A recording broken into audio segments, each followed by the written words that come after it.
BRS के कारगुजार सदर और वजीर बल्दी नज़्म केटी रामा राव ने कहा कि सियासी बेरोजगार नौजवानों को मुश्तइल कर रहे हैं। उन्होंने कहा कि तेलंगाना सियासी सयाहों का खैर मकदम करता है।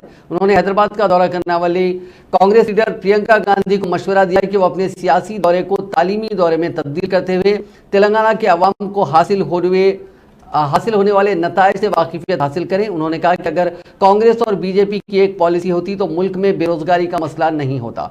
केटीआर ने मुतालबा किया कि कांग्रेस और बीजेपी को बढ़ती हुई बेरोजगारी के लिए नौजवानों से माफ़ी मांगनी चाहिए। प्रियंका गांधी से इस बात की भी माफ़ी मांगने का मुतालबा किया कि कांग्रेस की वजह से तेलंगाना के कई जहदकारों ने जान की कुर्बानियां दी, इसके लिए कांग्रेस जिम्मेदार है। नौजवानों की कुर्बानी का सबब बनने पर कांग्रेस की जानिब से माफ़ी मांगनी चाहिए। सोनिया गांधी को नौजवानों की कुर्बानियों के लिए बलि देवता करार देते हुए उन्होंने कहा कि पीसीसी सदर को बनाते हुए गांधी भवन को गॉडसे के हवाले कर दिया गया, जिसके जरिए कांग्रेस ने खुद अपने खात्मे का इकरारनामा लिखा है।